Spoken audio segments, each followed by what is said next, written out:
Hunter's home in Park Hill, Oklahoma lies just south of the Cherokee Nation capital of Tahlequah. It was here where a prominent couple built their home after their forced removal from Tennessee. Minerva and George Merle began construction on their Greek Revival home in 1844 and just a year later moved in. The home is named for George Merle's love of English fox hunting. George Merle was of English descent and not Cherokee, while his wife Minerva belonged to the Ross family. The Rosses were one of the Cherokee Nation's most notable families.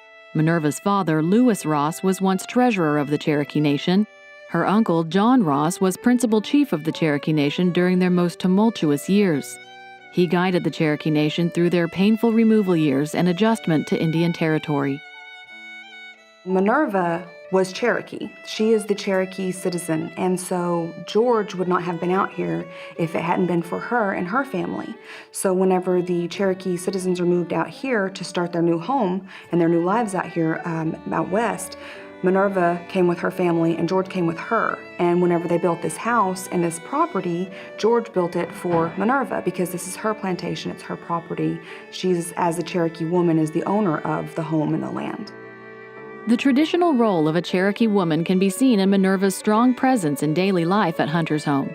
Her many duties included running the plantation's crops schedule, financial responsibilities, balancing household budgets, caring for staff, and entertaining guests. Hunter's home was not immune to the realities of the time. Minerva and George Merle owned 42 slaves who worked their crops, home, and livestock. Many of the plantation's outbuildings attest to the hard work each day entailed. Hunter's home property included barns, a smokehouse, grain mill, slave quarters, blacksmith shop, and spring house.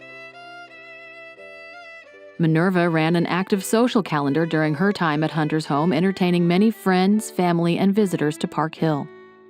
Despite a marriage of over 20 years, Minerva and George Merle did not have any children. It's possibly because of her illness she wasn't able to carry a child to term. Around 1850, Minerva came down with intermittent fever, most likely malaria. She faced several years of sickness and was bedridden at Hunter's home. Sadly, in 1855, at age 36, Minerva Ross Merle succumbed to her illness. After her passing, George Merle left Cherokee Nation and Hunter's home for Louisiana. The Civil War proved to be a difficult time for the Cherokees, effectively ending what many called the Golden Age of the Cherokee Nation. John Ross tried to keep the Cherokee Nation neutral and united during the Civil War, but was eventually forced to align with the Confederacy due to their dominance in the region. As a result, old animosities left over from the Cherokees' forced removal from their homelands reignited between those known as the Ross Party and the Treaty Party.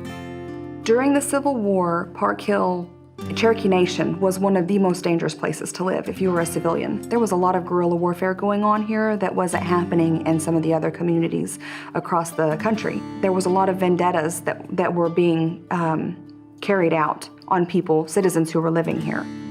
Located just half a mile east of Hunter's home, John Ross's home, Rose Cottage, was burned to the ground in 1863 by Stand Watie and his men.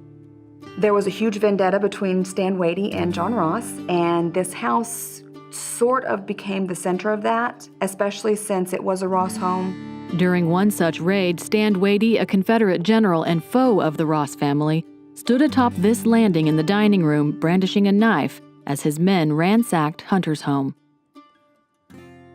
Following the Civil War and into the early 20th century, Hunter's home was occupied by various Ross family members. Jenny Ross Cobb, having lived at Hunter's home as a young woman, used her memories and photographs she had taken while living there to restore the property in the 1950s. She convinced other Ross family members to donate original furnishings back to the home. Today, 99% of the furniture on display at Hunter's home belonged to Minerva and George Merle, or Ross family members who once lived here. Many Ross family members, including Minerva, rest in the Ross family cemetery, not far from Hunter's home. In 1974, Hunter's home became a National Historic Landmark. Today, visitors can step back in time and see what life was like in the 1850s. Today, as a historic house and a living history plantation, we try to do a lot of dress interpretation. So we make our own dresses. We make our equipment out here that we use for gardening. We build our own fences. We split the rails for our fences, things like that. So whatever was being done at the time of the Merles, that's what we're doing out here, and the visitors are going to be able to come out and see that and really get an idea of what life was like here whenever Minerva and George lived here. Today, Hunter's home is celebrated as the only surviving antebellum plantation in Oklahoma.